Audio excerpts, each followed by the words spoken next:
We aren't an outdoor brand. We're not a backpack brand or a jacket brand. We're a brand that represents certain values.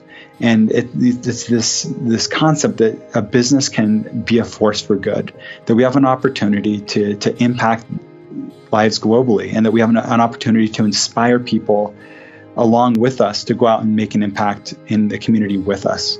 It didn't necessarily even matter what we sold, as long as we built everything around these values. And we tried to ingrain and embed those values into everything that we did, from the way we manufactured the product to the way we delivered it. There's just these deep stories kind of woven into the brand. Welcome to the Stokecast, where each week we bring you an inspiring athlete, adventurer, or entrepreneur and dig into their stories and strategies for balancing work, life, and adventure while having fun and making a difference. I'm Jonathan Ronzio. And I'm Emily Holland. Thanks for joining us today. Let's get to it.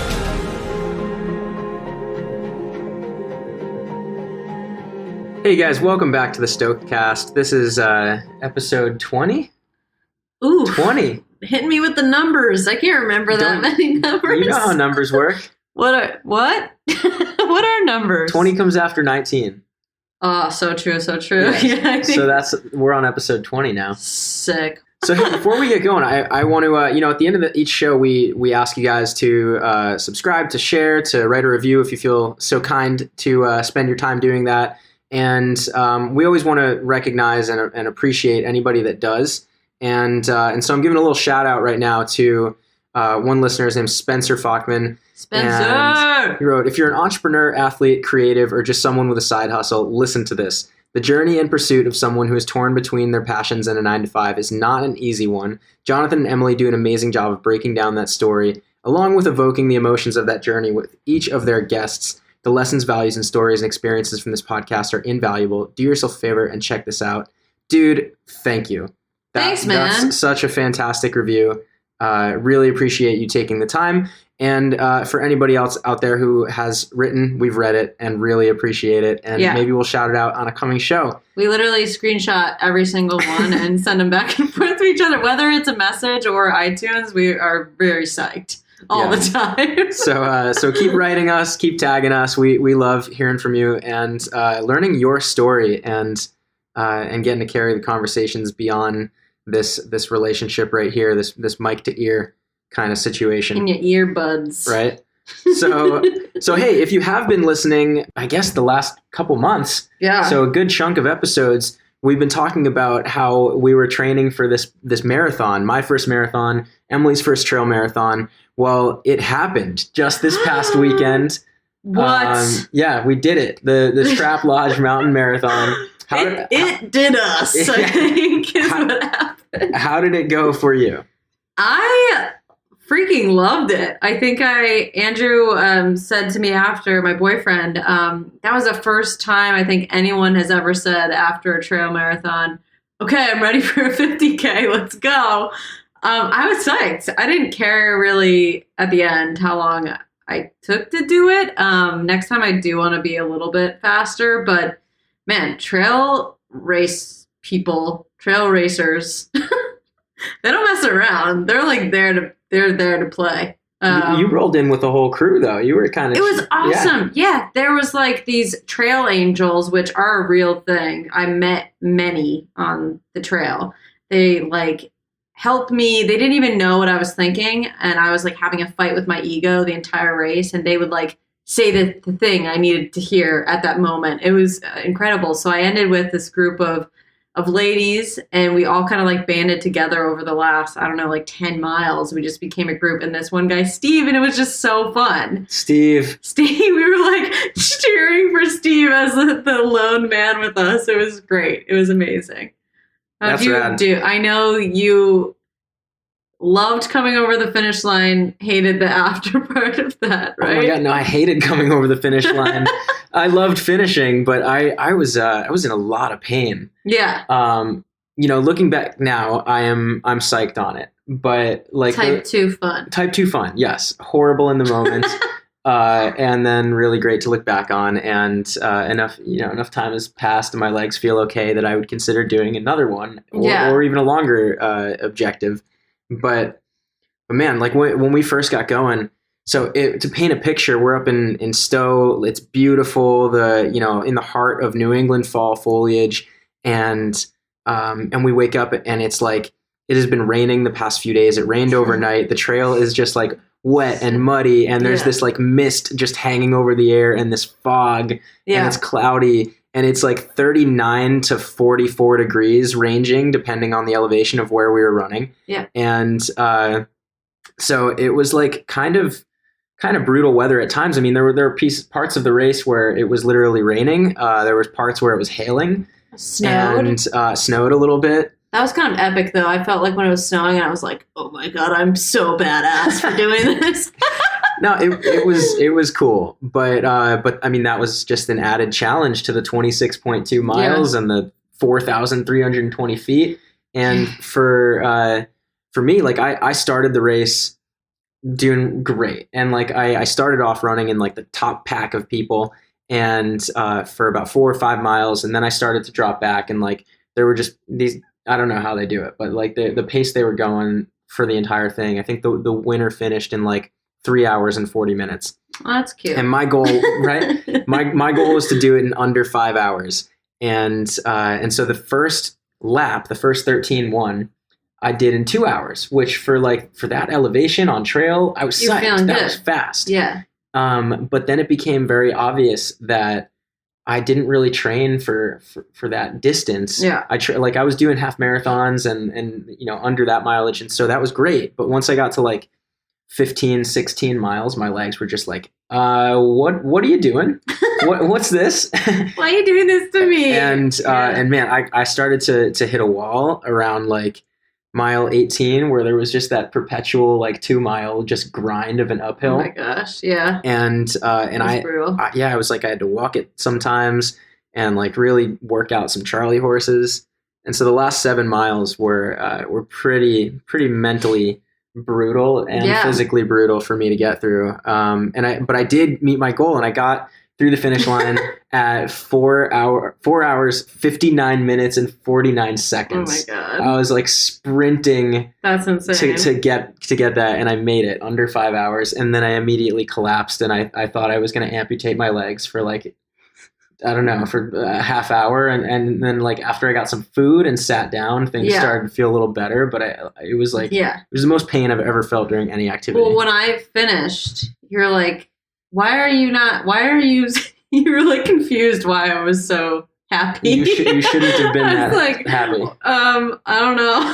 It's just like, no, but I do think that the only reason that I think that I was like happy at the end, first of all, like I wasn't running the entire thing. Like there were some uphills that I was just like, no fucking way. Ooh, I just swore again. I'm swearing a lot today. Sorry, guys. It's okay. There's no kids listening. It's our podcast. We can do whatever we want.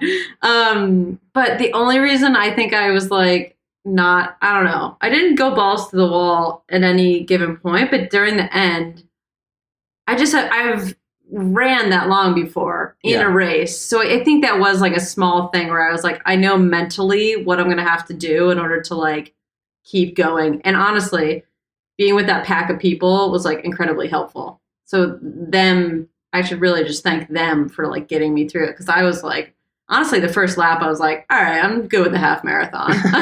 I'm stoked on that. That was fun. Bye. But I was like, I can't do that. I'm going to be so disappointed in myself if I just like fail just because I don't want to keep running. Yeah, I think that there's probably a huge component to that community aspect. And for me, like I said, I was running with that top pack, and then they kind of pulled away. But I was faster than bye guys. Right? So they like I got to my pace, which was like in this weird in between where like I wasn't as fast as the like leaders, but I was faster than most everybody else, and so I ran by myself for most of the race. That's what you get for being an elite athlete. So I was very very much just in my own head by myself for a long time, and my saviors in those moments were like thinking back to some of our conversations with like Claire, with TJ. Oh my gosh. And like trying to channel some of like their tips and tricks for running those long distances. Yeah. And also my mom's going to kill me, who's like super into nutrition, and she's going to like hate that I'm saying this, but like the best possible thing for me during the race was just tons of Powerade and nut butters. Justin's? Nutter butters. Like Nutter butters. Different thing. Actual Nutter butters. Actual Nutter butters. Like Okay, the little yeah. peanut butter cookies and Powerade was just like, that's what did it for me. That's what made me happy. I had a huge fight with my ego. That was fine. I made sure to only eat things at the aid stations that were like, I'm familiar with. So I wasn't going to like poo myself on the trail or anything. Nobody wants that. Nobody wants to poo themselves. But anyways, it was a great experience. We were psyched to do it. I certainly have already looked at some races for the rest of this year, and we'll continue. I think we're gonna continue down this path. Probably not together every race, but maybe. We'll figure it out. Maybe some more. We'll plan Definitely something. not doing an Antarctica race.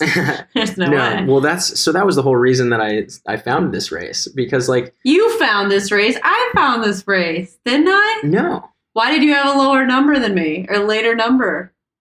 I don't know. Because you signed up later than me. I don't know. All right. Well, the reason was Don't make me fight you on the Stokecast. I wanted to do a marathon before I was 30. My 30th birthday is March 17th. And Time's a ticking. And yeah, it is. And I also wanted to do, I wanted to get to all 7 continents. So I was looking, and I found that there is a marathon in Antarctica on my 30th birthday. And Kismet. so I signed up for that along with my brother and another friend. And unfortunately, there's like a 2-year wait list. So Who would have thunk? Right? To go run a marathon in Antarctica. Yeah. So just in case that doesn't happen in March, if I don't get bumped up into it, I had to make sure that I got a marathon before then. And so maybe that's what like prompted, like, you wanted to do something trail. I wanted to find another marathon, and we started searching, and then you probably signed up for that and told me about it. And that's like maybe how it went down. But you know what? I had a great moment today when I looked at my whiteboard, and one of my goals was complete the Trapp Lodge Mountain Marathon. Crossed it off. Did it. Great. Did it. Done. Who do we have on the show today? Yeah, so we have right? So today's show is amazing. Yeah. This guy is awesome. It has nothing to do with really like trail running specifically, but everything to do with Stoke. Yeah, so that's cool. Very unrelated intro, but we needed to recap the race. So but who we have on the show is actually, he is amazing guy, serial entrepreneur, global adventurer. He is a father. He is the CEO and founder of Cotopaxi, which is one of my favorite outdoor brands. I love everything that they stand for. If you don't know Cotopaxi, they do, packs and apparel and sleeping bags, and they do Questival, their adventure race series. And so in this episode, we kind of dig into Davis's story of how he started out down the entrepreneurial path, why like giving back, having an impact, the whole Cotopaxi Gear for Good model has always been so ingrained in his professional pursuits, and kind of just like how he built the brand of Cotopaxi in an already crowded market. So we get really into the depths of business discussion in this one, and I love it. It's awesome. He was so inspiring, and we had some interesting conversations about some tricky topics at some of the portions as well, which was fun. And please enjoy our interview with Davis Smith.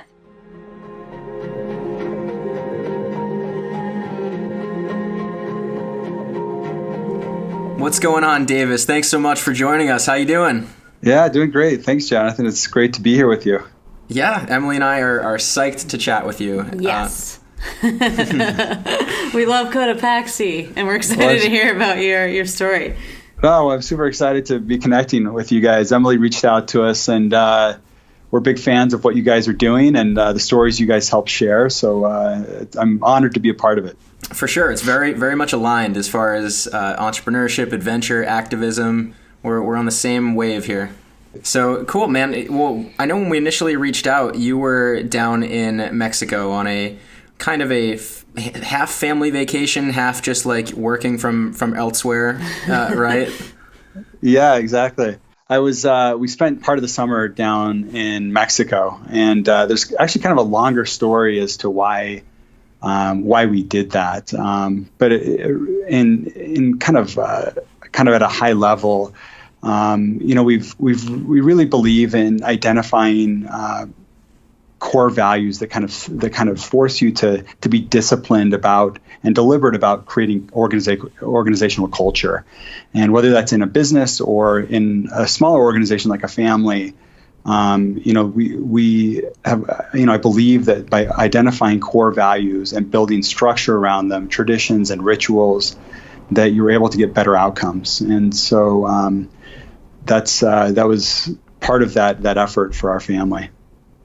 That's awesome. So we kind of just jumped right into it, the organizational culture piece. But I would love to hear where this all began for you. So we were kind of, in doing our research for this interview, we were looking through like your LinkedIn and, articles on you and the Cotopaxi website and all that good stuff. And there's been a lot there. Kind of just a serial entrepreneur, man. Yeah. So there's so many founder, CEO titles on your LinkedIn. It's a little dizzying. So where did this spirit, I guess, or inspiration come from to be what seems like from the outside a lifetime entrepreneur? I didn't grow up knowing I was going to be an entrepreneur. I think a lot of entrepreneurs I meet grew up baking cookies and selling them, and they kind of always knew, hey, I'm going to be an entrepreneur. This is like something they knew, from the time they were a child, and that wasn't me. I definitely, it wasn't something I always talked about, in my teen years or knew I was going to be doing. But it came down to a number of life experiences that kind of put me on this path that kind of led there, and it was actually, so I grew up in Latin America. I moved there when I was 4 years old. And so I had a different childhood, a unique childhood where I grew up loving the outdoors. My dad was an adventurer. And so we'd go to the Amazon and we made our own raft and we floated the Amazon River, fishing for piranhas. Or other adventures where we'd go survive on an island or from island to island where we'd survive just eating coconuts and spearing fish. And so, with spears we'd made ourselves. So like, this was my childhood. This is how I grew up. And it was, it seemed normal to me until I moved back to the States as a teenager and kind of saw that I had some really unique experiences. But I think more importantly than developing that love for adventure and travel, I developed a deep sense of empathy for other people. One of my earliest memories was seeing children, 3 or 4 years old, my age, that were completely naked on the sides of the street, and just seeing how like super skinny they were, and and even as a 4-year-old, I knew something was wrong. I couldn't understand why my life was different from theirs, and I didn't come from a wealthy family. We didn't have a ton of money, but I had opportunities that these other children would never have. And so that kind of put me on this path. Like I knew from the time I was a child that I had a responsibility to find a way to help other people. And I wasn't exactly sure how I was going to accomplish that, but I knew that was something I had to do. Wow. That's incredible. So that obviously feeds into the Cotopaxi story. But starting out, I mean, what started those first businesses, I guess, on the list of businesses with the founder CEO? Like, what was the catalyst to say, you know what, actually, I don't like the models I'm seeing right now. I'm actually just going to start my own thing. Just going to start slinging pool tables. Yeah. That's, very random first business for sure. So, the way that this kind of happened, I was in college, and I had gone and been a missionary, a Mormon missionary for 2 years in Bolivia in South America, which is one of the poorest countries in the Western Hemisphere. And I fell in love with the people. I loved this country. It was back in Latin America where I'd grown up. And when I came back to the U.S., it was shocking. I remember pulling after 2 years. I was so elated to see my family. They picked me up at the airport, and it's hard to describe the feelings. You've been away for 2 years. You only talk to your family twice a year on the phone. It was Mother's Day and Christmas, and so But then as soon as we pulled up to my parents' home, all those feelings of joy kind of went away, and I just felt this tremendous guilt that I got to live here when all these people that I loved so much lived with absolutely nothing. And so it was at the time that I was really, really searching inside me of like, okay, what can I do to make a difference? I read this article about a man that was an entrepreneur who had dedicated his life. He'd sold his business, and he and his wife dedicated their lives to helping pull people out of poverty through entrepreneurship. And they were teaching, they moved to the Philippines. They started teaching 25 people at a time in a 2-month in-residence program. They bought this house that they'd house everyone in. And they teach them how to start their own businesses. And this article, it was so inspiring to me. It's hard for me to describe how impactful it was for me, but it lit something off inside of my mind and in my heart that it was like, this is what I need to figure out how to do. Not necessarily teaching entrepreneurship, but it was like identifying a skill that I have or a talent that I have that I can go leverage to help others. And so I cut out the article. I carried it around school my entire time in my undergrad program. And for like 3.5 years, I had this article in this clear-faced binder. And when I was graduating, I was actually on campus for a social impact conference. And as I was wandering in between some sessions, I saw the man from this article, Steve Gibson, walking into an elevator. And so I was just like, oh my gosh, like this is the guy that I've been carrying around for all these years. And I ran down the hallway, I jumped into this elevator, and he was trapped. He had to talk to me. And, I went and I told him I knew everything about him. I knew his story. And, this guy was, a multimillionaire. He's changed thousands of lives. I'm just a college student. I'm a nobody. There's no reason he would want to talk to me, but he did. And he was just so humble and kind about it. And he was acting flattered that I recognized him. And he invited me to meet with him in his office in a couple weeks. And so I spent 2 weeks every single day practicing in the mirror, like a pitch that I was going to convince him to let me go work for him. And I wanted to help him expand his program from the Philippines to Latin America, where I'd grown up. And, at the end of my pitch, he was smiling and nodding, and I was thinking I'm doing well. And at the end, he says, Davis, I love your passion. I love how passionate you are about finding a way to help these people that you love, but you don't want to work for me. What I see in you, he said, you should be an entrepreneur. You should go start a business, and 10 or 20 years down the road, you'll go find your own way of making an impact. And I know Steve Gibson well now. He's probably around 80 years old now. We get together regularly, and I've found that he actually tells everyone they'd be a great entrepreneur. I wasn't special, but but at the time I felt special. I felt like he'd seen something in me that I didn't even see in myself, and it gave me the confidence to go out and start my first business. And so I spent the next few months exploring and kind of testing a bunch of different ideas with my cousin, and we ended up landing on this business called pooltables.com, where we were, it's exactly what it sounds like, selling pool tables online. We had our own physical retail stores as well that we opened around the U.S. And so that was a great first experience as an entrepreneur. Around what year was that? That was in 2004. Okay. So early on in the e-commerce explosion. Yeah, in fact, I would say, there's a phrase now that we use, which is the digitally native vertical brand. This is like the Warby Parkers of the world, the Bonobos, Casper. They're brands that were born online but ended up selling through their own physical retail stores as well. But they were digitally native. They started online first. And pooltables.com was exactly that. We were our own brand. We created our own brand of product. We sold our own product on our website, and then we opened up our own retail stores around the country selling. And so it was, I'd say one of the first, maybe, I don't know if it was the first, but definitely one of the first digitally native brands that existed. And it was a really fun learning experience for a young entrepreneur.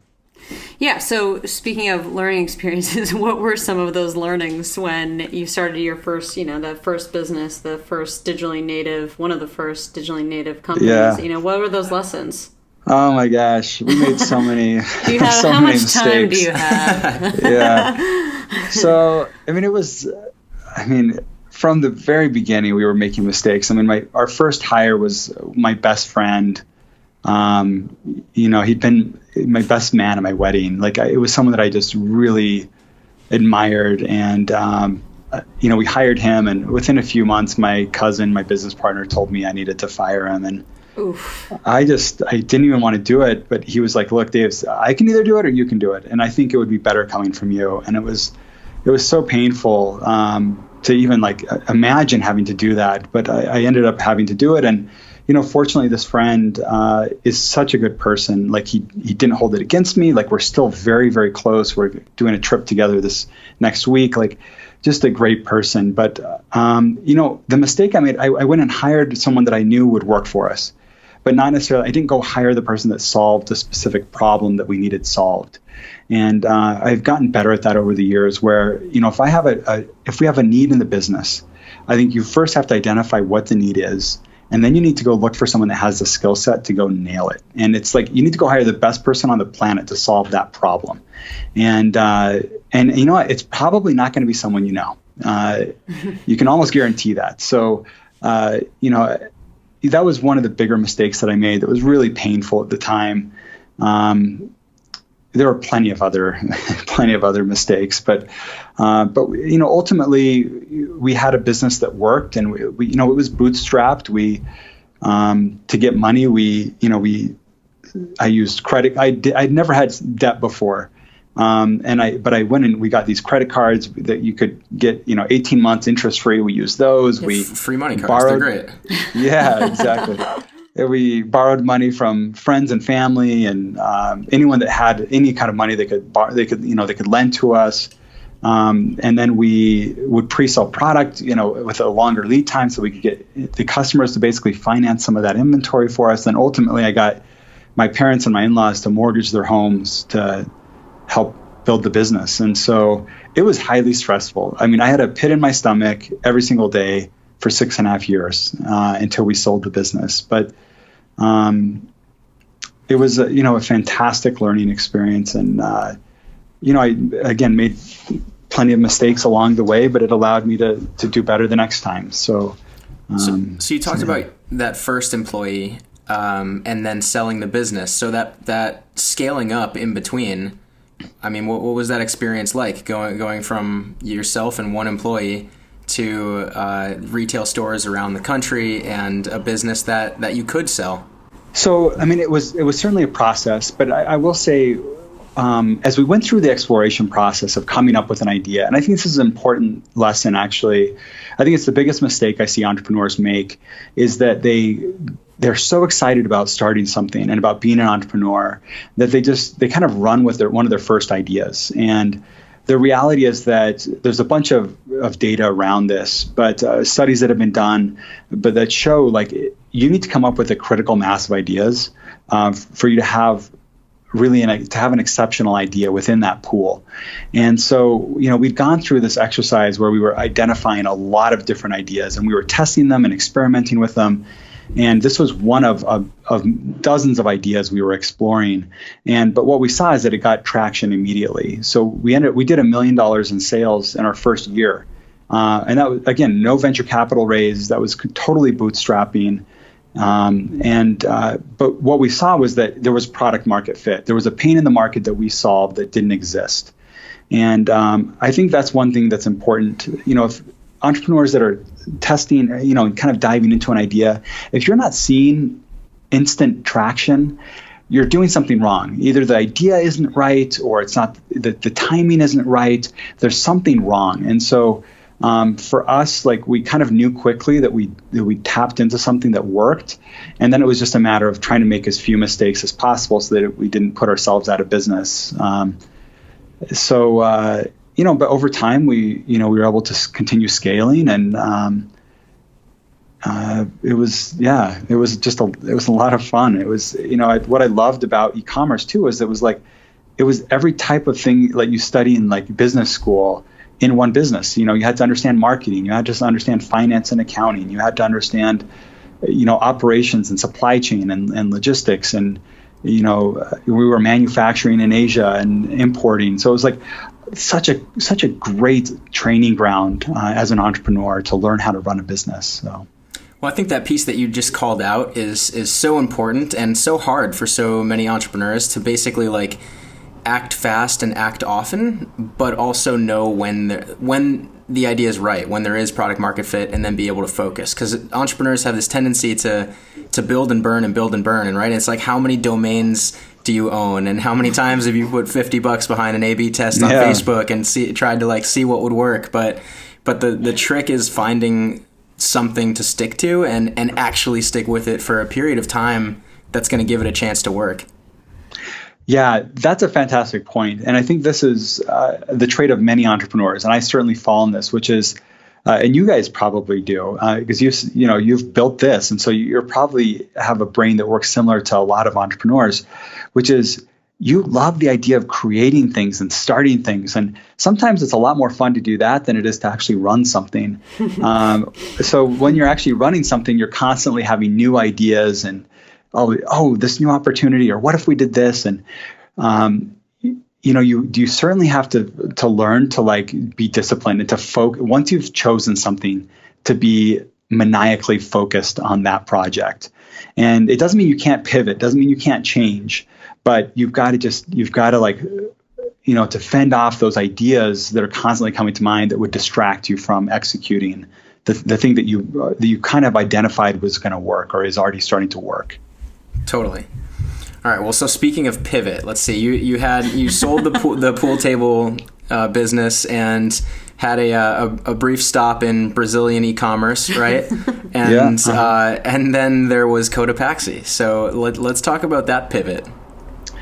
Yeah. So after, so my cousin and I both went to business school when we sold the first business, and he went to Harvard Business School. I went to the Wharton School, and we decided to do something together again. And having grown up in Latin America, it was a place that was really interesting to me. I felt there was an opportunity there, so we moved to Brazil and had this great experience building this business. And it was the first time we'd raised venture capital, which was just a crazy experience doing that, and some of the lessons we learned in that process. But ended up having a business that went from 4 employees to 300 employees within 18 months of our launch, and just some really phenomenal growth, but also some really hard, painful experiences as well when you're scaling that quickly. And, we've raised quite a bit of venture capital, which was some new learnings that we hadn't had before. And then, of course, just the challenges of building a business in Brazil, which was, it's like running a marathon in high heels. It's just, it's painful. Building a business in the first place is really, really hard, but doing it in Brazil was like next level. And so, we, had this a great experience and built a great business and a brand down there. But ultimately, it came down to a belief that I had that I wanted to do something more meaningful.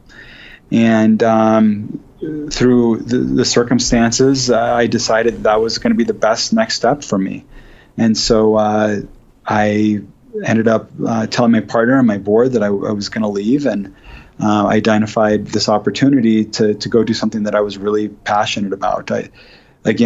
Since I was a kid, it was something I talked about daily. My co-founder knew about it. It was like my reason for being an entrepreneur. And so for me, this was an opportunity to go kind of fulfill that dream. And I believed I could do it through business. I wanted to build a business that could inspire people to do good, and that we could use our profits to go support poverty alleviation and some of these causes that I was really passionate about, and just needed to figure out what to sell, and ultimately landed on the outdoor space.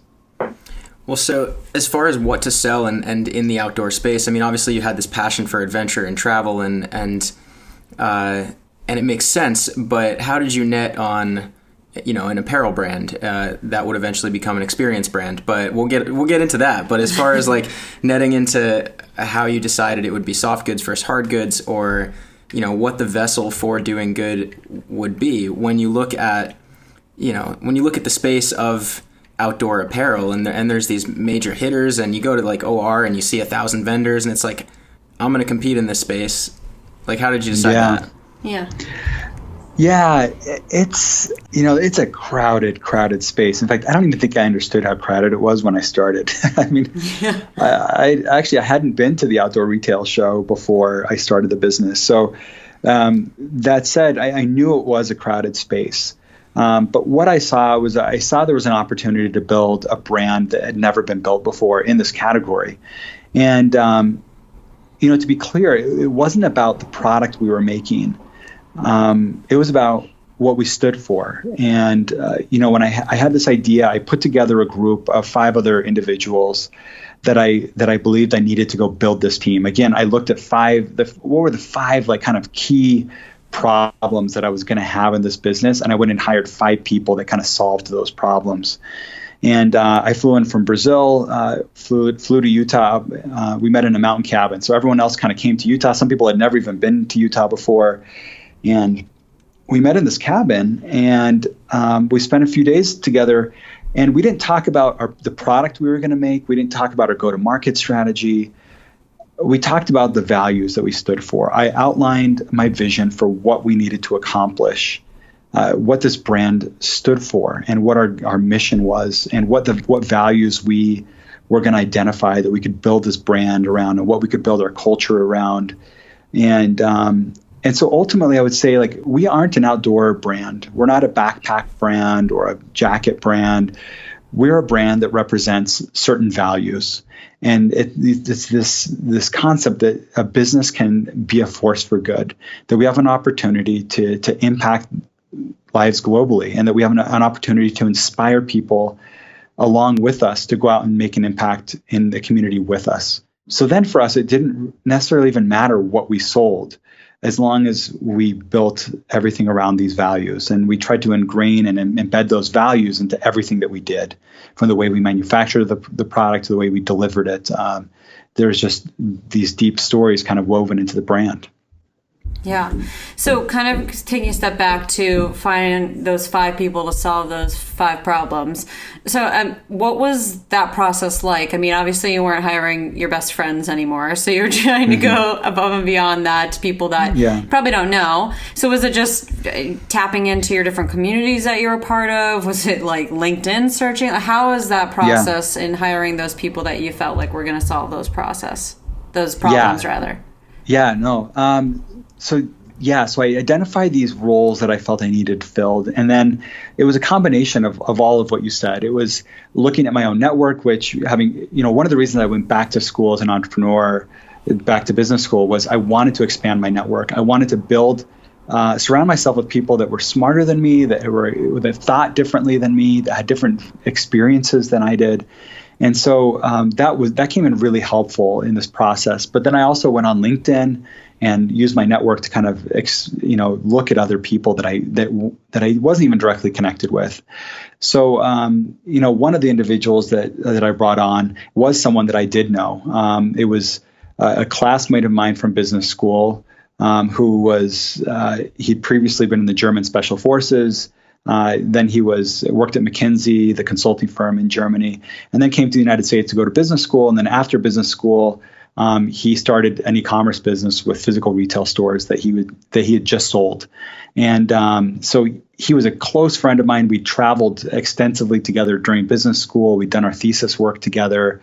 We shared a lot of common values. We both believed in our responsibility to give back to our communities and do good. And we both loved entrepreneurship and the outdoors. So he was someone, and he's just such a great ops guy. I mean, he understands how to make sure the trains move on time. I mean, he's very, very German, very into the details. He has an engineering background, computer engineering background. So just for me, it was like, that would be my perfect COO. And then some of these other people were people, I'd find on LinkedIn. It was like, okay, I want to focus on packs and apparel. I identified those 2 categories as very, very large categories that we could build the next billion-dollar brand around. And I needed to find someone that had specialized in pack development, someone that specialized in outerwear and apparel. So I went on LinkedIn and found some people that had the experiences I wanted, that were award-winning designers. And I just, I reached out to them and got on the phone on Skype and said, hey, this is this is my vision for what I want to build, and I want you to be a part of it. And fortunately, they believed in what we were going to build and in that vision, and they quit their jobs and joined the team. So, I think to maybe kind of wrap up that point, I think one of the amazing things is that it's amazing to me still that people will leave stable jobs at brands and companies that everyone knows of that are just like, billion-dollar companies. They'll go leave that job to go help build a startup. But ultimately, like, one of my favorite quotes is this quote by a man named Dieter Uchtdorf, and he says, "The desire to create is one of the deepest yearnings of the human soul." And it's so true. Like, all of us, inside of us, we have this desire to create.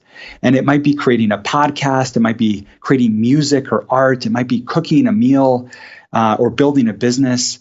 But people want to build, they want to create. And so when you give people an opportunity to be a part of doing something like that, more often than not, people are going to be willing to make a decision to leave something that's more stable to be a part of building something. I'm just picturing these people getting that Skype message. And so this may be a reminder to our listeners, like, keep your LinkedIn updated, make sure you're active on there. You might get an invite from someone like Davis that will change your life. So you've got the people now, you've got the vision, and now you are going after Pax and Apparel. How did you find success entering that crowded space and differentiating? Like, what were some of the things from a marketing standpoint you did right off the bat to like grab a foothold and expand? So the first thing I wanted to do was I wanted to be sure that we weren't just another brand selling product. I needed to make sure that people understood the values that we stood for, and I wanted to create an opportunity for them to actually go live the brand. And I took kind of this passion for adventure and exploration and travel, and we actually went and created an event that we called the Questival.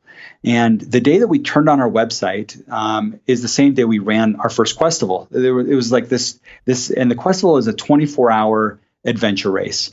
The idea was people would go form a team of up to 6 people. Everyone that does the race gets one of our backpacks. We launched with 5 backpacks. So we had this one backpack that we designed specifically for the Questival. And so everyone that did the race got a Questival, one of these backpacks. And then we gave them a list of hundreds of challenges that they could choose from. And it was kind of scavenger hunt, adventure kind of challenges. Some of them were, go and do this hike or go on this trail or go camping or roast marshmallows with a team that you've met on the trail, or some of them were quirky things, like doing a handstand or, for 20 seconds or, kind of these quirky challenges around the city, exploring your city, and then challenges around giving service in the community. And, we had this big idea for this and vision for this experience that people could go have that would allow them to go live the brand for 24 hours. We just needed to figure out how to get people to hear about it and to participate in it. And so what we did is we went on Craigslist and we bought 2 llamas. And we took these 2, which it is possible. I didn't know it was possible either, but you can buy llamas on Craigslist. So good to know. Yeah. This is Craigslist Salt Lake City. Yeah, exactly. Yep. So we got these 2 llamas and we named one of them Kodo. We named the other one Paxi. And we went around college campuses, and there were like 200,000 full-time students within an hour radius of our office here at Cotopaxi. And so we started going to all these campuses, and hundreds of students would just gather around wondering why the llamas were on campus. And, we'd give them a flyer and tell them, because the Cotopaxi Questival is coming to town. It's this amazing race. And all of a sudden, everyone is buzzing about it. They're posting about it on social media, thousands and thousands of people taking selfies with these llamas, talking about this event that's going to come up. And we ended up with a few thousand people that showed up to this first event, every one of them wearing one of our bags. And we ended up getting 30,000 social media posts the day of our launch within that first 24 hours, with people, every one of them wearing our backpacks and giving service, spending time in the outdoors, adventuring, having a great time with each other. And that was kind of the way that we were able to go build the brand in the beginning. Now we have the Questival. Basically every weekend of the year, there's a Questival happening somewhere around the United States. So it's been a really fun element of our brand. That's so fantastic. So that's where I was leading into saying that Cotopaxi was an experience brand, but I actually didn't know that you launched the brand with Questival. I learned about Questival, a couple years ago. Yeah. And I've been dying to do one, but every time it's come around the area, I've been traveling, so it's on the list. But yeah. But no, I didn't know that you guys launched that way. That's smart. Yeah, it was a lot of fun. Interestingly, the moment I knew that we'd hit something special was when we were the day that we turned on our website. We had, I was going to the checkpoint where people were checking in with their teams to get their backpack and to start the race. And as I was going past these teams, I started noticing that people had Cotopaxi shirts and hats. The only thing is, we didn't make shirts or hats.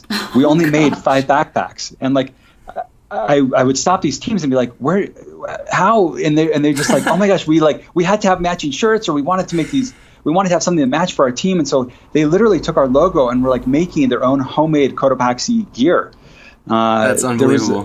There was a Jeep that actually had our llama from our logo spray painted on its doors and on its hood. And I was like, oh my gosh, I wouldn't even do that to my own car. It was mind-boggling. So that's when I recognized that there was something about the values that we stood for that resonated with this young consumer. So where did the bright, crazy colors come into play? How did that become part of your culture and brand identity? So, there's probably a few different factors, but I think a large part of it was we had some amazing designers that were passionate about color. It's, one of them was a woman named Cherie Sanguinetti, and one of the reasons that I reached out to her in the first place was as I was looking at her portfolio online when I found her on LinkedIn, it was just full of color, and it just spoke to me because Cotopaxi is the name of a volcano in Ecuador, where I grew up, one of the countries I grew up in as a kid. And, I've lived in Bolivia and Peru and Ecuador, these places that in the Andes that love color. The homes are colorful. Their clothing, the traditional clothing that the women wear and men wear, are just full of color. And for me, it just that color represented a part of the world that I loved. And so I think that was a big part of why we wanted to kind of exit the sea of blacks and grays and dark blues that the outdoor industry is known for, and wanted to do something a little bit different and more fun. And it seems like since you guys came on the scene, you've kind of pushed those other players, to be a bit more bold in their color spectrum, it seems, at least from my perspective. I've seen that a little bit at OR now, and I'm like, oh, I see what's going on here. Cotopaxi's challenging it, yes. Yeah, we've seen that. In fact, a number of our key pieces, we've now seen close replicas in most of the big brands that we all think of. And I think it was 2.5 or maybe even 3 years ago at Outdoor Retailer, there was a session where there was this expert in the industry. She'd been at a couple of the biggest brands for 30 years. And she was on stage, and they asked her what the future of the outdoor industry looked like. And her answer, she said, the future of the outdoor industry looks like Cotopaxi. You would not, we could not believe it. No, we didn't even think anyone even knew who we were. Our jaws dropped. And she just talked about how the use of color and the use of storytelling in this really rich way, and how that was that's the future of what the outdoor industry needs to look like. And we certainly have felt that movement where other brands are also kind of moving in that direction, and certainly we're not the only ones doing that. I think of Patagonia as such a great example of a company that's true to their values of the environment. They've got really rich stories. So what's different really about us is that the focus was on people. It's our first core value as a brand. And while I love the environment and obviously am passionate about protecting it, I felt like that was table stakes. Everyone cares about the environment. You have to manufacture in the right way to protect the environment. But I think we need to go a level beyond that. We need to look at the people that are making the product for us. How do we improve their lives? What about the communities that are in some of the most poverty-stricken places of the world that are living on less than $1.90 a day, living in extreme poverty, what responsibility do we have to them to help lift them? And so that's really where I wanted to focus the brand. And we really targeted that young millennial consumer that we felt identified with those values as well. I love that. And the as far as the people making the product, I think one of my favorite packs of yours, because of the story, is the Del Dia pack. And actually, when I was in the Philippines this summer, I was talking to your product team and trying to swing by the factory to get an insider look at that. But unfortunately, there was no one on the floor when I was there. But no, I love that. Like the Del Dia, it's creative empowerment for the laborers, for the people in the Philippines that are making the pack. And it's like each pack, you're giving the specific person the total like responsibility to like, hey, choose the color panels and make this individual to you based on your inspiration of the day, right? Del Dia. And I think that's so cool. Yeah. No, it's such a beautiful story. And, I have a special love for the Philippines. I went there for the first time in graduate school, and I couldn't believe I traveled quite a bit because having grown up internationally, and I'd never met people that were kinder or happier than these people.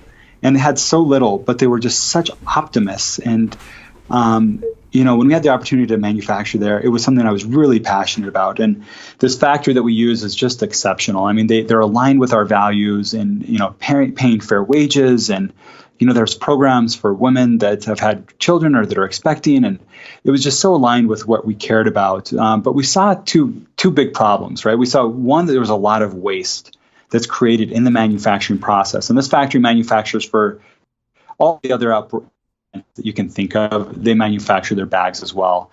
But there's a lot of waste created. And the second problem that we saw was these amazing sewers, these talented craftsmen and artisans. They'd been there on average for 11 and a half years sewing. And they were there because they loved it. They loved their job. It was a great place. They were treated fairly. They get to rock to 80s music all day, which is my favorite. And, it's just a fantastic place. But they had no choice. They had no creativity. And they were the talent. Like, they know how to make bags better than any of us. I mean, that's all they do every day. But so we wanted to give them power to choose and to give them a voice in the creative process. And so by telling them, hey, you can design the bags, use that remnant material, use any color, any material that you want. The only rule is to make no bag alike. And you cannot believe how empowering that was for them.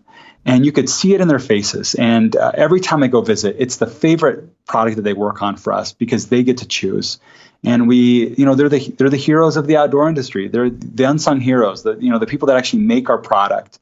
And to give them a voice was just so powerful for us and our team. And it's certainly a special product. When you're wearing it, people stop you because they see it and it's different. It's all these funky colors and people want to know where you got it. And it's fun to say, I'm the only one on the planet that has this bag. It's unique to me. Totally. That's actually so rad. What my friend Meredith said to me, because I saw her at the Climbing Crag and I was like, oh my gosh, that bag is amazing. Where'd you get that? I really want it.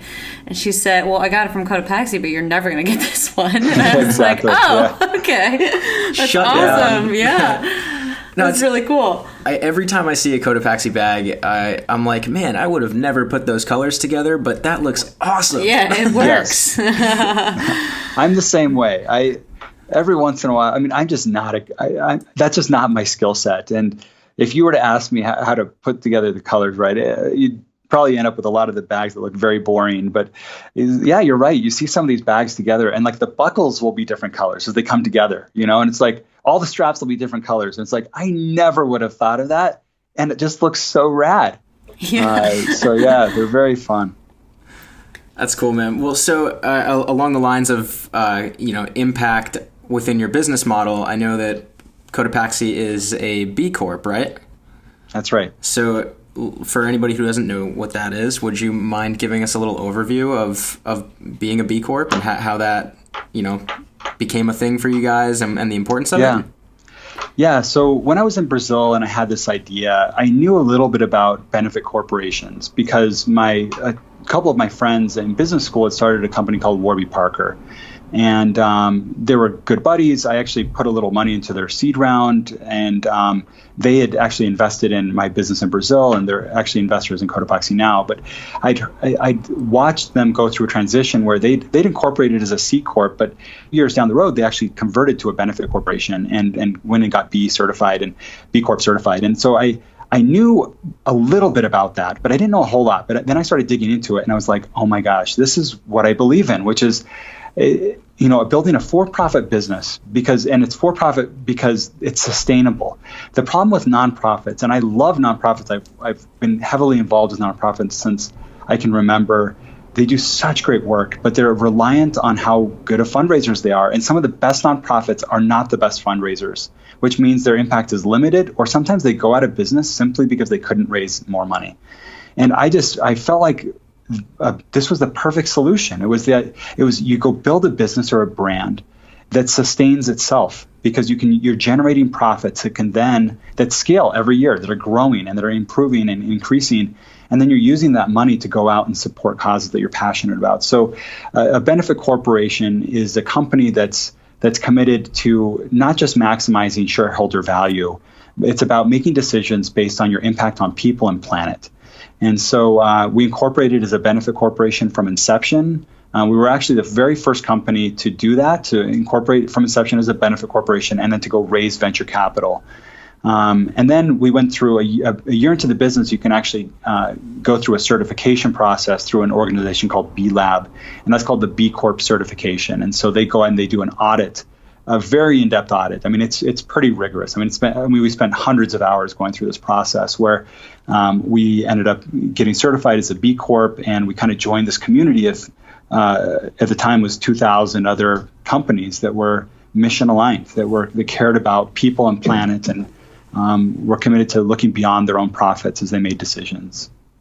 You talked about, after starting as a benefit corp and then raising capital, and then also throwing it back to your first business, which was totally bootstrapped. I'd love to hear your take on the difference between bootstrapping a business versus going the VC route, and how many rounds you've raised for Cotopaxi. Yeah. So there's pros and cons. And, the truth is that depending on what business you're building, you likely don't have a choice oftentimes in what you're going to do. That pool table business, we didn't have a choice. We couldn't have raised venture capital for that business, really. It wasn't the type of business that was going to be $1 billion business. And so it's not something that would have interested a venture capitalist, but it was a good business. It was a business that scaled and that was profitable from the earliest days. And,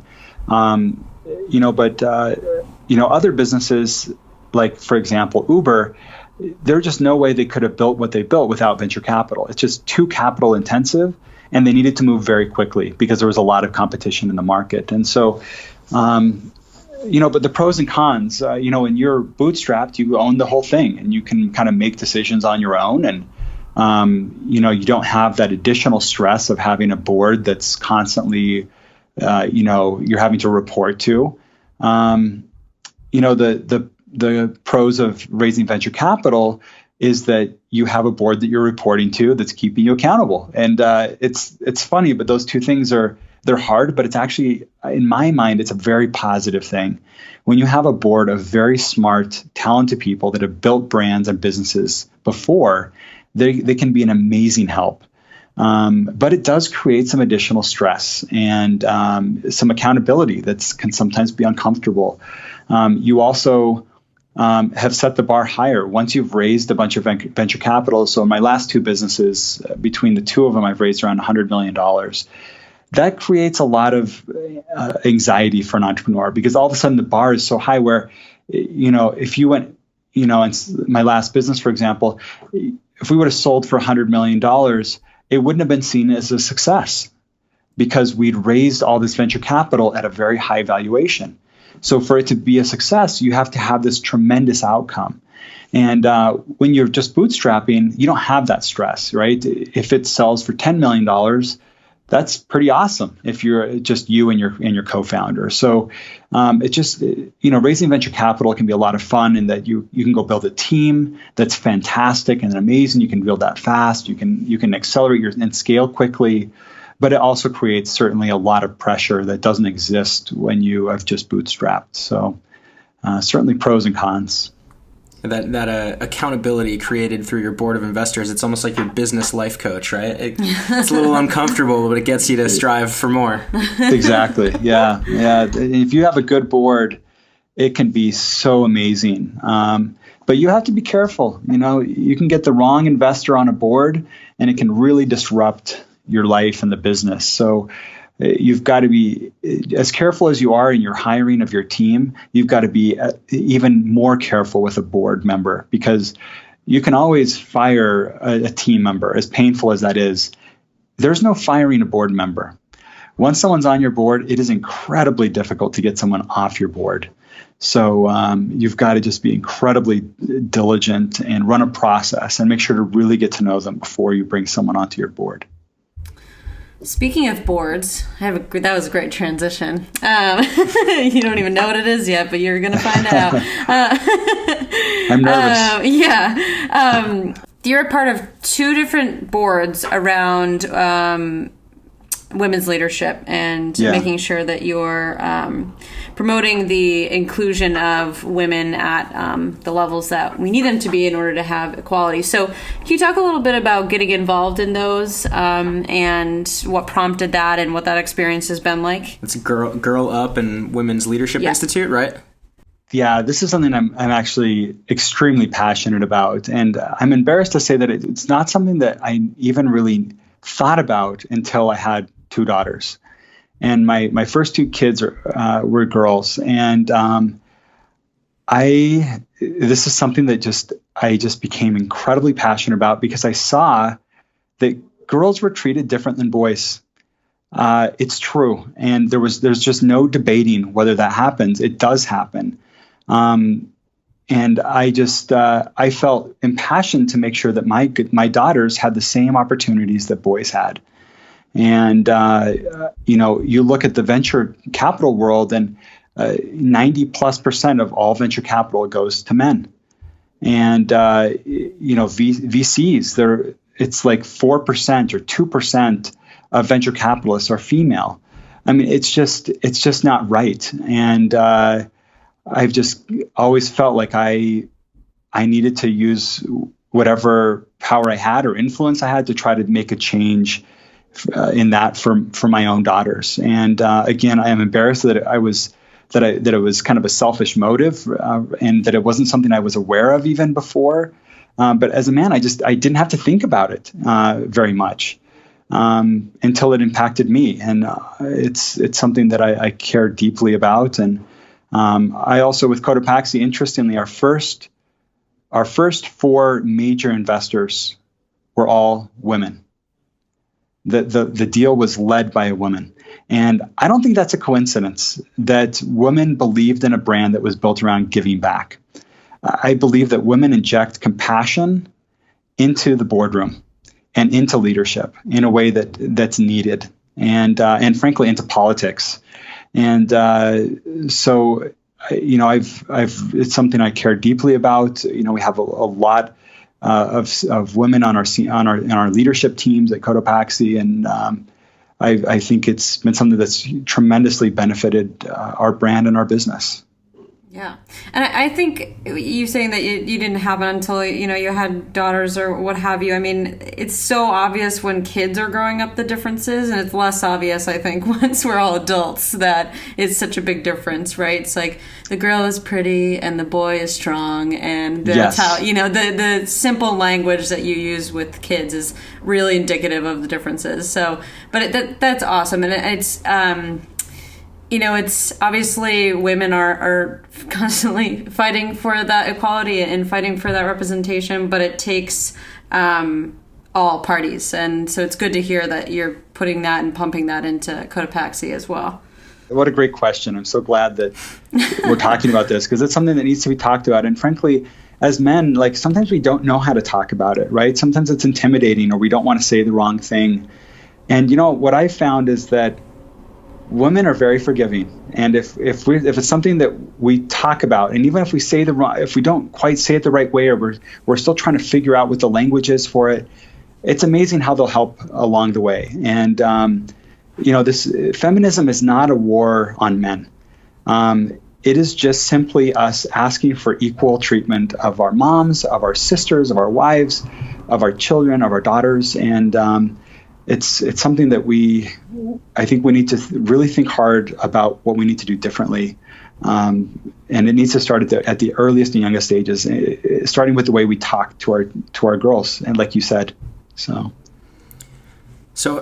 speaking of your girls and your family in general, I mean, with all of the things you have going on in your business world, traveling and speaking and building Cotopaxi and being on the board of these couple different organizations, what does balance look like to you? How are you kind of, making sure that you're giving equal attention to your children, to your wife?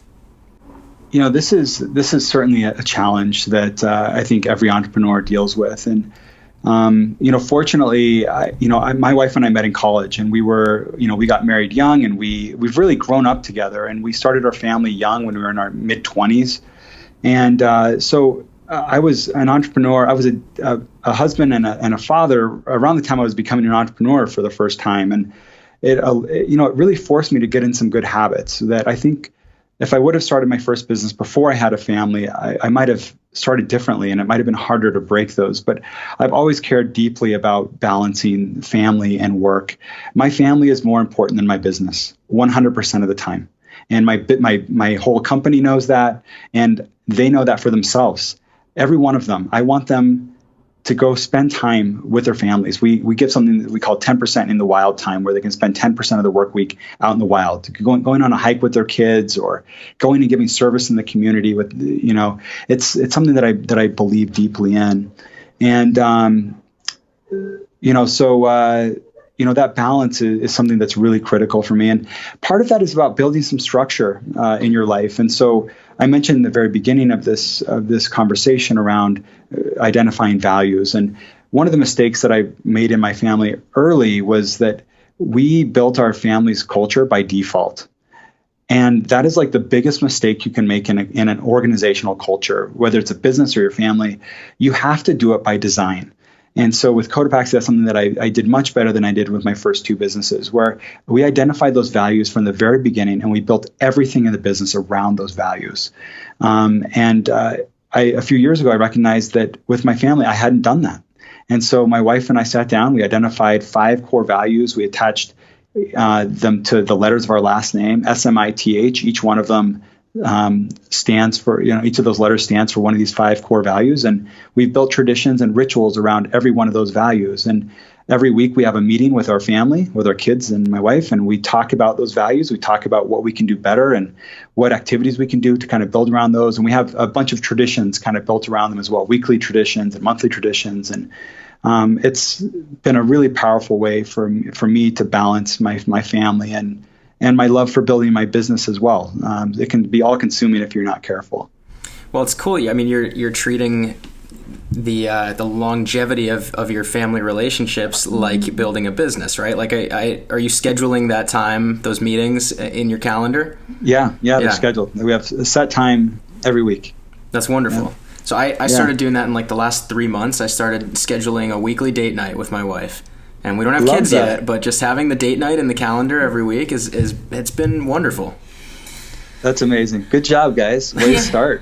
It's great. Yeah, I haven't done that yet with my boyfriend. No, Gotta get better about that. Something to work on from the takeaway from this. Yeah. Time to do it. Build the habits early. I love it. Cool. Well, so should we transition? Yeah. All right. Yeah. We got one more question for you. I'm ready. What does Stoke mean to you? Oh my gosh. So what does Stoke mean to me?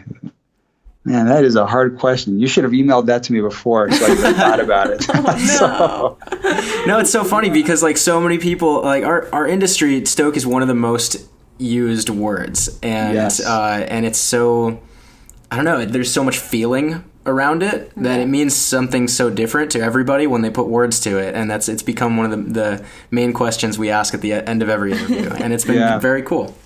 Well, I'm not sure I'm going to have like my perfect answer, but I will just say for me, I think what it stands for is like probably like my deepest passions, and then acting on those passions. So, I talked about as a child, like having these deep desires to find a way to help people. Well, I find like I am the most stoked when I'm fulfilling that passion, when I'm working with refugees in my community, when I'm finding ways to give back and serve others. That's when I'm feeling the most stoked. My love for the outdoors, I have this deep love and passion for the outdoors. And so when I'll go do a survival trip and I'll go, bring a machete and a mask and fins, and I'll go survive for 5 days on an island, that I'm stoked. And because it's like I'm taking this passion that I have, this deep passion, I'm actually acting on it. And so I think that's what stoke would be. It's like identify what those deep passions are and take action.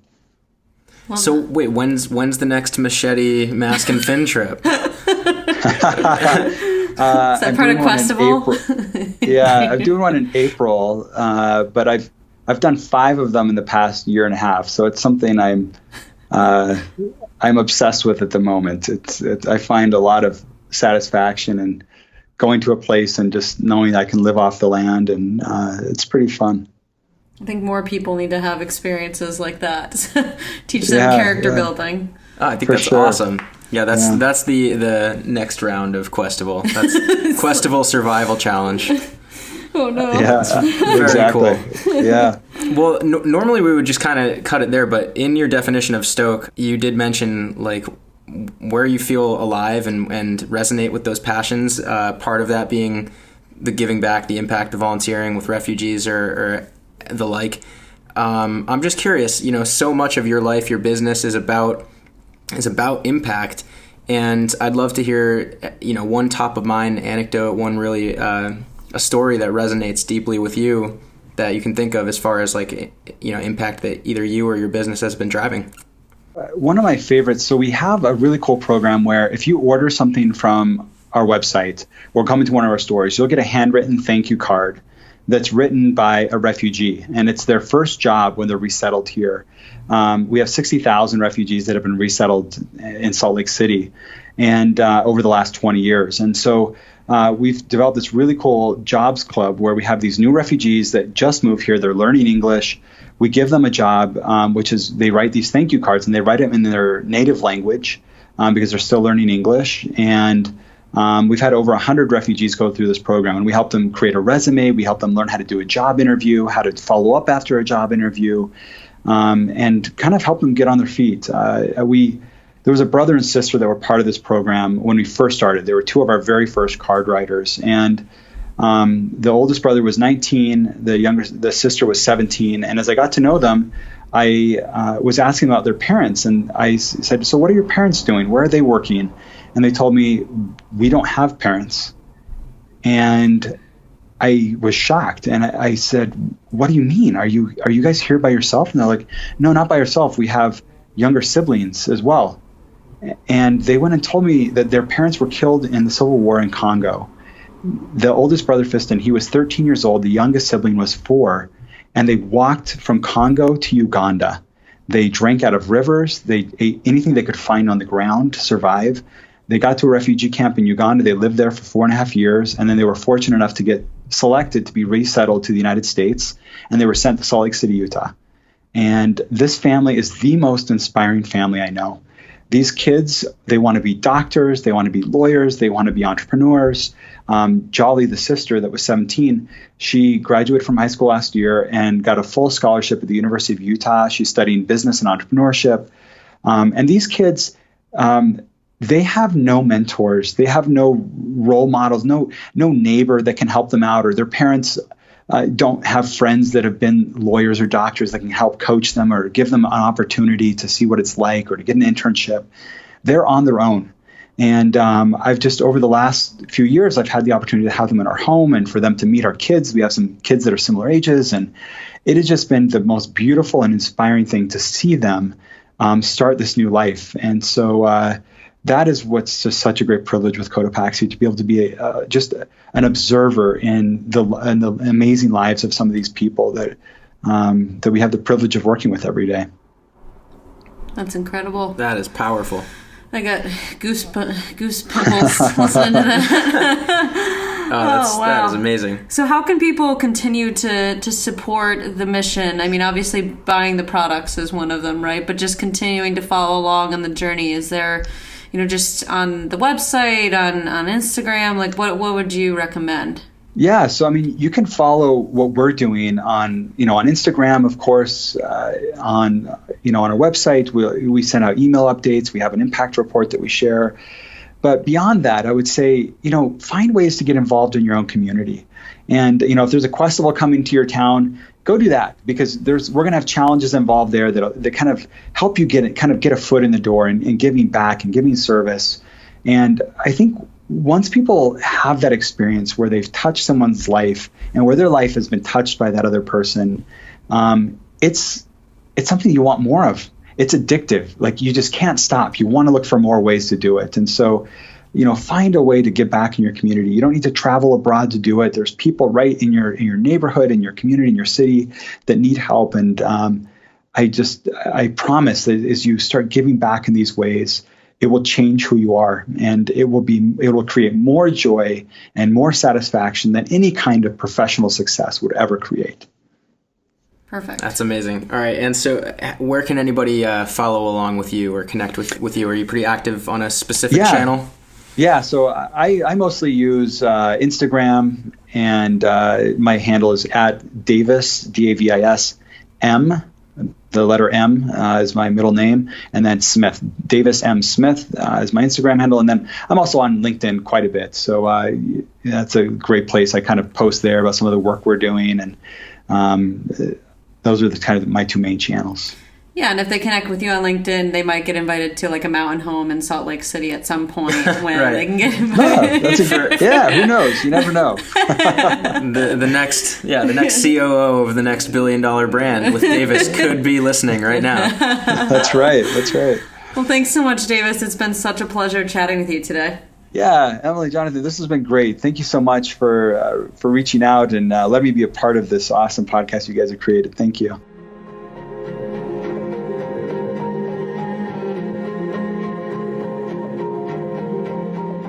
Emily, when Davis was talking about the handwritten card that comes with like a pack that's by a refugee, that's their first job once they get here. So I actually got one of their Luzon packs, and I got one of those cards. Oh my gosh, that's so cool. Right? That's such a nice touch. It was amazing. And I didn't know much about it at the time. And I love that pack. It's like super colorful. Awesome. That's what I use. If you've seen me at BKB at the climbing gym, like that's what I have my harness and shoes in. My climbing stuff is in the Luzon. And yeah, when I got that pack, I thought that was the coolest thing, to like get this handwritten card and learn a little bit about the person who like had made it. And it's awesome. He's cool. Just enabling communities to be able to be elevated and have more opportunities. And it's just awesome.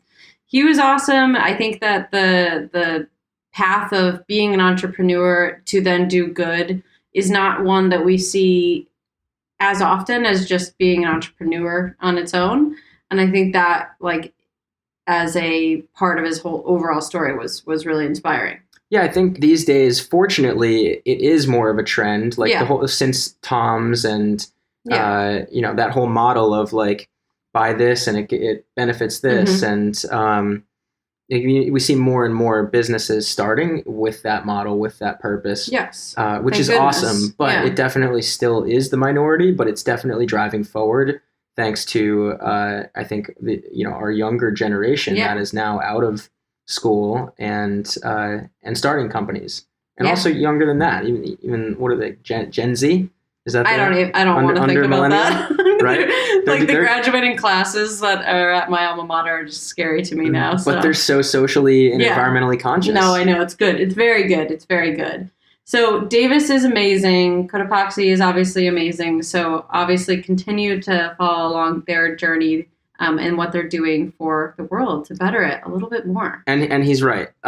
You can do something small within your own community. You don't have to go around the world, or if you want to, go for it. I've always been a big proponent of combining some philanthropic element to your adventure rather than, sitting on a beach with a margarita in Cabo. You could maybe go to Los Cabos Humane Society and spend an afternoon walking dogs and still go to the beach later. But like that's, you can always think about ways to like give back wherever you go and inject a little more of that into your life. And he's so right. It changes something inside of you and you just keep craving more. Like, how can I continue to help and create impact? Yeah. And that's the best thing we can all do. Yeah. So if you do it in your local communities or you do it globally, the thing is just do the work. That's good. There you go. Do the work. That's a good word. Do the work. Share the Stoke. As always, subscribe, listen, share, tag us, say hi. We love you. We love you. I'm going to say love because I mean it. So Emily's in love with you. I'm in love with all of you. Have a great day and share the Stoke. Thanks so much for tuning in. I'm Emily Holland. And I'm Jonathan Ronzio. We'll catch you next week with another episode of the Stokecast.